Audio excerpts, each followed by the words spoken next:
the kill count, where we tally up the victims in all our favorite horror movies. I'm James A. Janice, and today we're looking at Texas Chainsaw Massacre. Nope, not the 1974 original. And no, not the remake from 2003. This one doesn't have "the" in the title. It's just Texas Chainsaw Massacre, released on Netflix in 2022. This is the first new Chainsaw film since Leatherface in 2017, and the first since I covered the franchise on the kill count in 2019. Texas Chainsaw 22 is kind of a requel to the first film, making this the third or fourth Texas Chainsaw timeline, depending on if you think McConaughey was whooping it up in the OG reality. The 2017 Leatherface was originally supposed to have more sequels, but it took so long to release that Lionsgate lost the Texas Chainsaw rights. Legendary Pictures nabbed them up in 2018, and after some musical chairs between filmmakers, directing duties fell to Texas native David Blue Garcia. His panoramic wide shots and sun-baked cinematography make it feel like we're in Texas, even though they filmed in Bulgaria in 2020, complete with a COVID interruption. Nearly a year after production was finished, the film was released on Netflix to a fair amount of criticism. What were people's problems with it? Well, mostly the modernization. This is Texas Chainsaw social media style, with influencers and entrepreneurs as Leatherface's latest victims. Try anything and you're canceled, bro. That one line, featured in the trailer, was enough to sink this movie with a significant chunk of the audience. Franchise devotees also bemoan the lack of a family, be they Sawyers, Hewitts, whatever you want to call them. Instead, baby boy Leatherface flies solo in this film. Though he's still avenging a surrogate mother figure,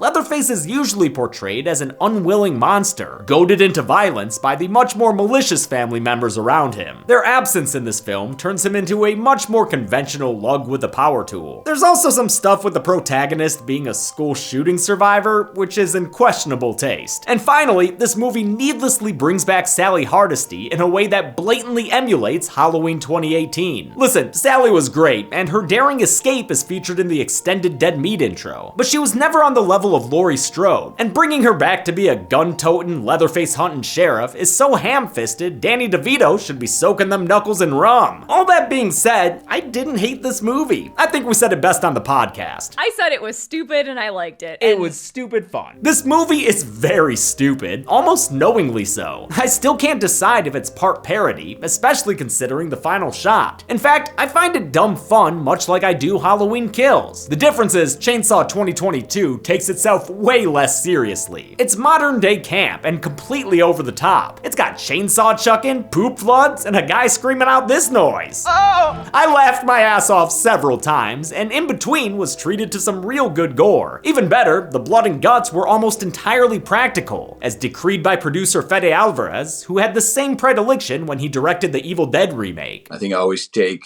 sloppy, crazy, like kind of slightly campy special effects than any like polish, like super high-end VFX, right? Chainsaw 22 is a far cry from Tobe Hooper's two masterpieces that began this franchise. But to be honest, most of the other installments aren't great, and at least this one's bad in a fun way. Still, if the beating Texas sun and poop floods leave you feeling dirty, we've got you covered with today's sponsor, Dr. Squatch. That's right, we've gotten a Squatch sponsor for Pinhead, Jason, and Mikey My, so we'd hate to leave old Leatherboy out of the suds and fun. Plus, honestly, he really needs it. Like, sure, you could blame his murder rampages on psychological trauma, but just look at how dirty he gets. Who wouldn't be grumpy covered in grime like that? And the human skin mask? It's horrifyingly unhygienic. Good thing with Dr. Squatch's all-natural soap bars, deodorant, and hair care, he can freshen himself right up. How you feeling now, Leather? So clean! Hell yeah, man! He must be excited about the exfoliating power of that black hole bar. Now, we've talked about Dr. Squatch a lot on this show, so you probably know how much we love it here at Dead Meat. Their bars are my go-to for cleaning, and Chelsea's been known to steal them for herself. Hell, even Zoran's great whatever grandfather Hiram has joined the Squatch Squad. If you want to join the squad too, go to the link below to try Dr. Squatch for yourself. And if you're a new customer, you can use code DSQDeadMeat to get 20% off on orders over $20. The original Texas Chainsaw was mostly psychological horror, without a lot of on-screen blood. But director Garcia said that audiences have become desensitized, so his movie needed gore and creative deaths. Let's see how creative this cat got with his corpses and get to the kills. The movie begins by bringing back John Larroquette for his third narrated intro of the series. In the summer of 1973, a few miles outside of Austin, Texas, 5 youths were attacked in a grisly and gruesome fashion by an unidentified madman. Oh hell yeah, they also bringing back that flashbulb sound effect. We love it! This news report mentions the victims from the original and tells us Sally Hardesty is still alive. After surviving the ordeal, she became a Texas Ranger, but was never able to track down Leatherface, the big boy still at large. Now it's nearly 50 years later, in the age of cell phones and self-driving cars. A group of youths are moving from Austin to the rural ghost town of Harlow. Population, original movie's release year. It's easy to assume these uber millennials will be easy to hate, and they truthfully do suck at first. For instance, Melody here has obnoxious dialogue that I don't believe anyone would say aloud like this. Look at this guy. Who has such a small dick they need to walk around in public with a fucking gun? At least not loud enough for the guy to hear. But then we find out she hates guns because her younger sister Lila is a school shooting survivor, so her pugnacity makes sense. The movie doesn't paint the locals as cartoon characters either. Yes, Richter's response to Melody is a thinly veiled threat. The only way to deal with an invasive species is to eradicate them. On site. And he's also a coal-rolling asshole, which sucks. But he ends up having some more shades to him later on. The other locals, like the guy at Harbinger Petrol, who calls them gentrifuckers, seem less judgmental about the kids' youthful sensibilities and more concerned about their region's small-town integrity. Some of us were born here, you know. Saw it in its prime. So please, be respectful for the town. Melody promises they will, since their grandma grew up nearby. And I like that she and the sheriff come to an understanding here. It shows the locals aren't all bad guys, except maybe this deputy and his blatant eye fucking. Keep it in your sockets, pal. All I'm saying is, I think this movie balances these cultural forces a lot better than, say, the Wrong Turn reboot, where the rural folk claimed they were morally equal to the city youths, but also murdered people and kept sex slaves. God, that was fucked up. Texas Chainsaw may approach these themes and characters in shallow ways, but it's also more unique and interesting. The kids get to Harlow, eager to take over the abandoned town and spread their messages all over it. Behold the joys of late-stage capitalism. Maybe spread something else all over too, by the sounds of it. Oh! Dante is clearly excited, being the head of this expedition, which is never fully explained. I guess they're creating a utopia town? We're idealistic individuals who want to build a better world. That doesn't really provide any answers. Yeah, that's a cult. There's also that. Turns out Richter, the gun-toting, coal-rolling guy from the gas station, is their contractor, meaning he's working on the buildings that Dante and Melody are trying to sell. Dante also has a significant other who looks like Samara Weaving and whose name is Dante's partner. At least that's what the Netflix subtitles call her, Dante's partner, the entire time. She's called Ruth in the end credits, but I swear, I never once heard that name said. An old Confederate flag won't look good to Dante's investors who are arriving soon, so they head inside the building to take it down. It's an old orphanage, complete with a group picture from 1975. There's a faceless big boy in the back, but even more alarming is the cadaver-looking woman they find still living there. These buildings are supposed to be empty, all of them reclaimed by the bank months ago. The woman, Ginny, says there's been some confusion and claims she still owns the title to this place. Honestly, the building's title is like a whole fucking thing, but it's too dumb and specific for me to get into here. You can always go watch the movie to see more about the title plot. When the youths push their claim on the house, Ginny's last foster big boy appears at the top of the stairs. Oh, it's fucking Leatherface! The cops then arrive, and the situation gives Ginny a puke-spewing heart attack. So Leatherson lifts her up and puts her in the sheriff's van so they can take his mama to the hospital. With a bus of investors rounding the bend, Dante's partner offers to go with the police and let the others know what happens to Ginny. I'm sure she'll be just fine with all those cops and also Leatherface. In this movie, I guess Leatherface has been living out his days in an orphanage that he stumbled upon 2 years after the events of the first film. That new revelation, and the return of Sally Hardesty, is why this movie feels like a requel. It's worth noting, though, that story by credit and producer Fede Alvarez claims this doesn't explicitly erase the continuity of the previous sequels. He basically said it's pick and choose canon, so maybe Leatherface hung out at this orphanage in between shilling chili with his brothers in an amusement park from hell, living with Viggo Mortensen in the swampy region of Texas, and working for the Illuminati under Matthew McConaughey's watch. You don't think the FBI has its place under 24-hour surveillance? You don't think there's transmitters in all these walls? I'm interested in your ideas, Mr. McConaughey. Could you please tell me more?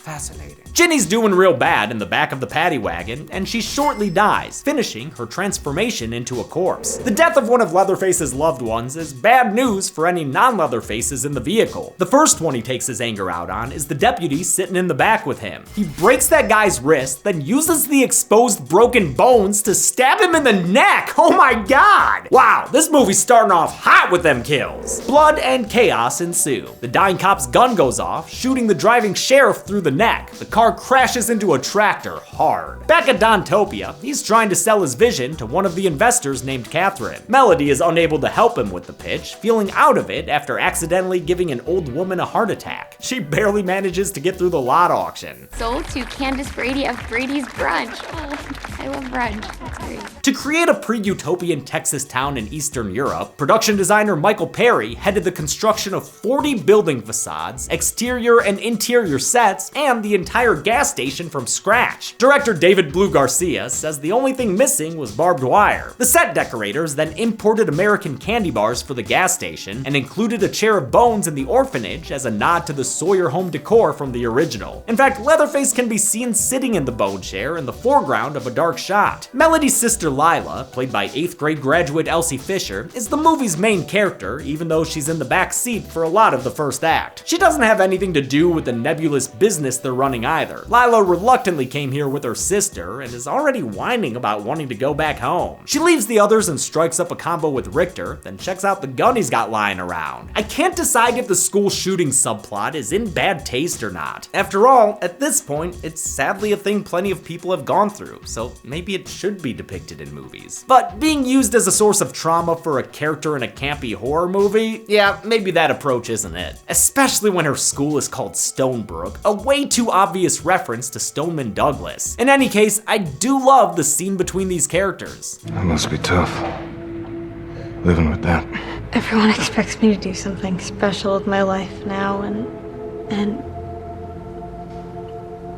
I can only disappoint them. Also, I guess I'll count these 7 students we see in her flashback. Ugh, it feels weird doing it though, man. I don't like it, not one bit. Melody gets a text from Dante's partner saying Ginny died, which messes her up so much she decides to call it quits and leave. As self-righteous as Melody appeared at first, she does show empathy and guilt about Ginny's death. She's not a bad person at all, and her shades are played perfectly by the talented Sarah Yarkin, last seen on the kill count in Happy Death Day to You. Miles away, a 60-something-year-old chainsaw murderer is sawing his adoptive mom's face off. That's some crazy shit. It works as a callback to an earlier line Ginny said, "Wish I'd known y'all were coming. I'd put my face on." And it turns Chelsea's baby boy back into the Leatherface we know and love. She, who may be Ruth, tries to radio for help, but turns out the sheriff sitting next to her isn't quite dead yet, thus the lack of kill graphic. Leatherface pops in to fix that oversight and kills the sheriff with 2 simple bashes to the skull. Nell Hudson does some excellent scared acting here, and you really root for this woman whose name you're not quite sure of. But eventually Leatherface busts in and busts her gut, tearing open her midsection with a broken shard of glass. Hush now, child. You'll get a name in heaven. After checking the sunflower soil quality, all good here, Leatherface heads back towards the town.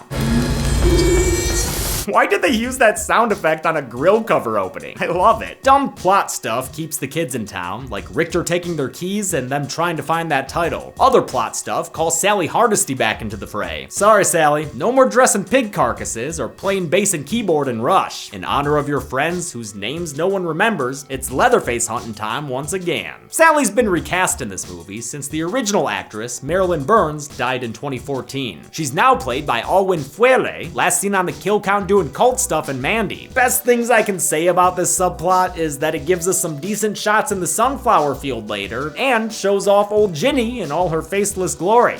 That's about it. The entrepreneurs wind up in the orphanage, where Melody does in fact find the place's property title. Supposedly, that means Ginny shouldn't have been kicked out of there. But couldn't she have just kept that thing in a drawer, even if she did lose the building to the bank? They're still poking around when Leatherface gets back home, and he attacks Dante in a fun homage to Kirk's death in the original. I love the use of a swinging door in place of a sliding one. Dante bleeds out on the floor and Melody catches a glimpse of it, so she hides in the closet and watches as Leather gets sentimental with his adoptive mother's dress. He did always have a penchant for makeup. He also doesn't like it when people invade his home, so right now he's pissed at the entrepreneurs. And this mirror! A sudden storm sends all the investors scurrying onto the bus, as inside the orphanage, Leatherface hacks his way through the bedroom wall. The camera whipping with his swings is an obvious homage to The Shining, and at this point, I don't think we need to reference that scene anymore. It's been homaged enough, everybody. The reference stirs Dante awake, who gets up and stumbles down the street towards the bus. Richter finds him with half a Joker thing going on, and though he made it this far, Dante then bleeds out to death on the sidewalk. Oh, come on, Richter. This is not the time for arm wrestling. Richter tells Catherine to call the cops while he heads towards the orphanage, gun in hand. Inside, Leatherface retrieves his unleaded Excalibur from the wall. The pull start, two-stroke, screaming yellow people mulcher, hidden away these decades past. Director Garcia says the chainsaw was one from the original film, although I can't tell if he means the exact same unit or just the same Poland brand. I was told that this was one of the original chainsaws used in the first film. Oh,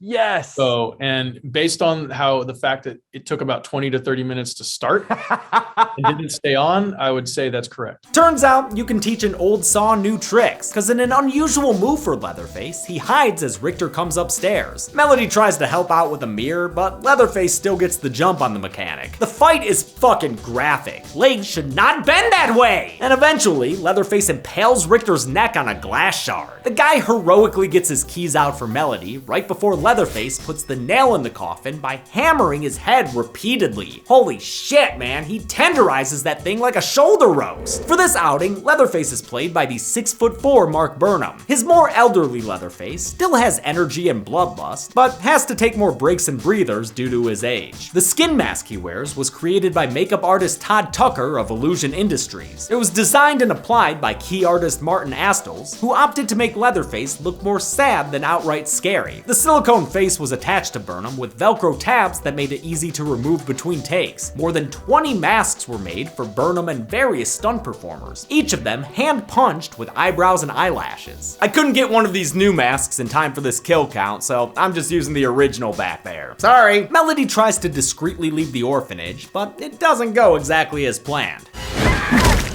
Whoa, holy shit, dude. Leatherface, you throwing shit now? He gets the chainsaw revving again, and they have a fun chase scene where he does an upside down Jaws through the floorboards trying to get her. This is when he cuts through a pipe and covers her in poop.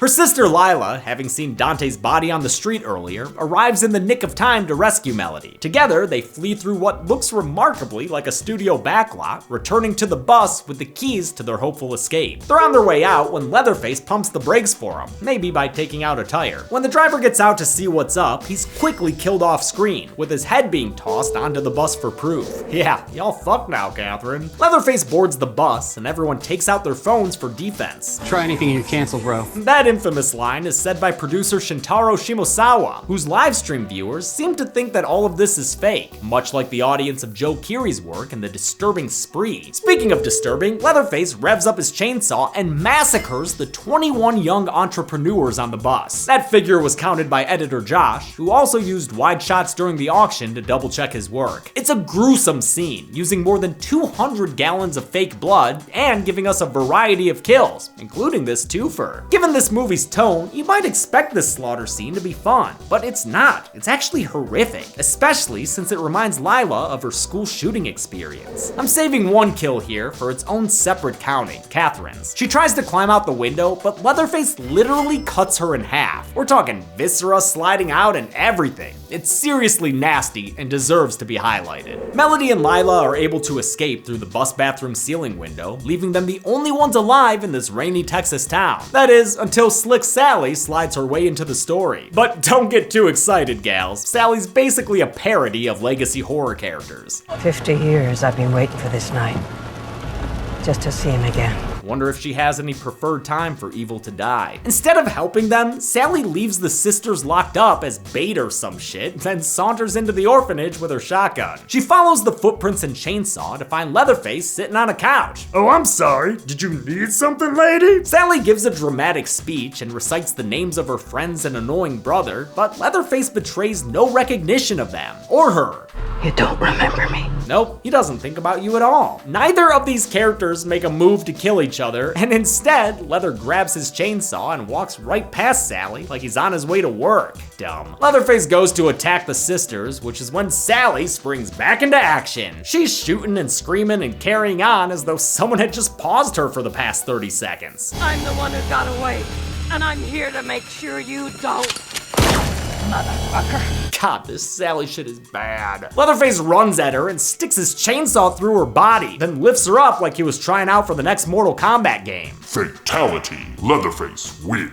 He chucks his chainsaw at the fleeing sisters, sending Sally's car crashing into Richter's garage. With Melody momentarily trapped in the wreckage, Leatherface chases Lila back out into the street. He's almost got her when a somehow still alive Sally shoots him from her little trash pile. That's some good trash shooting, Sally. She tells Lila to stop running away from her trauma. Otherwise, Leatherface will haunt her for the rest of her life. Then Sally finally dies, her last act being to give her loaded gun to a school shooting survivor. To avoid growing up traumatized like that trash pile corpse, Lila hunts down her tormentor with a gun, taking control of a thing that helped ruin her life. She enters a movie theater that quickly becomes a theme park haunted maze, then stumbles upon a chainsaw idling on the ground. What is this, a trap?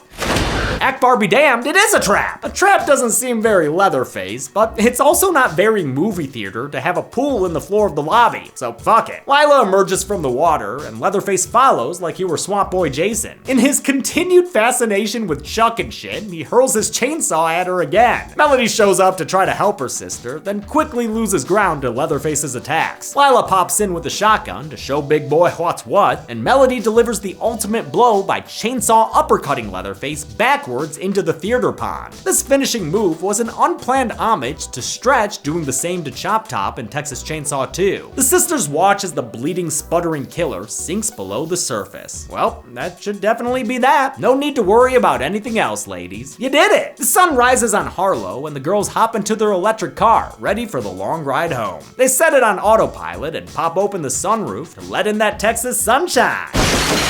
Oh shit, it's fucking Leatherface! He drags Melody out and straight up decapitates her in the street while her sister Lila screams and watches. It is a batshit final kill, made hilarious by Lila being stuck in a self-driving car. A high-tech parody of Sally's escape. The movie ends with a Leatherface spin, another more straightforward homage to the original. And a post-credits scene shows him returning to the family farmhouse from the first film. How many gentrifiers became gentridiers? Let's find out and— excuse me. We counted 38 victims in Texas Chainsaw Massacre. With a 16-15-7 split, we wound up with mostly even guys and gals, with a big wedge of unknown flashback victims. This body count blows the rest of the franchise out of the water. The first 5 movies were pretty chill with kills, and though Leatherface had 21, this was nearly double that. I really like these franchise stats. With a breezy runtime of 74 minutes, that left us with a kill on average more frequent than every 2 minutes. I'll give the Golden Chainsaw for coolest kill to the Bus Massacre, including Catherine. Out of all the Texas Chainsaw Massacres, this massacre was the most massacre of them all. Dull Machete for lamest kill will go to Sally Hardesty, not because of how it happened, but because it happened. All that did was verify that the Sally subplot was garbage. And that's it. Texas Chainsaw Massacre came out in 2022. Some called it woke, some called it conservative, and many called it pretty bad and dumb. But I like it, mostly. Until next time, I'm James A. Janice. This has been The Kill Count. On the next Kill Count. Welcome, everybody. Have a seat at the table and feast upon a movie that will absolutely devastate you. Would You Rather is a death game movie starring Jeffrey Combs as a scenery-chewing, scene-stealing evil rich guy. Make yourself comfortable. He pits a party of poorer people against each other, all of them hoping to earn money for things like life-saving surgeries. People who just haven't received a fair shake in life. Though it's shot simply, Would You Rather is carried by excellent performances. Well done. It effectively makes you miserable as you suffer through deadly class warfare. This week, put your emotions through the ringer and watch it for yourself. Then on Friday, tune in for The Kill Count, only on Dead Meat. RSVP by 8 o'clock tonight if you do decide to join us. Would You Rather can currently be watched on the pictured streaming platforms. Demi always recommends you watch the movie for yourself before its kill count. It's the only way to have your own properly informed opinion. Kill counts are never meant to replace the experience of watching a film. Hey everybody, thanks a lot for watching another Kill Count. Gotta admit, I love being back. Love being back on the show. I love this fucking show. Hope you do too. Just a reminder that even with sponsors, I have to censor the most graphic gore. Otherwise, YouTube will age restrict the video, then it won't recommend it, then it'll think the channel is doing poorly, then it won't recommend it in the future, and it's a whole fucking thing, man. Sorry, it sucks, but it's just gore. Watch the movie. I want to thank some patrons like Daniel O'Brien, Depot1324, Emily Hubbard, Eric Frey, Gavin Hasty, Hannah Goddard, Henry, and Joaquin Nylander. Thanks everybody. Be good people.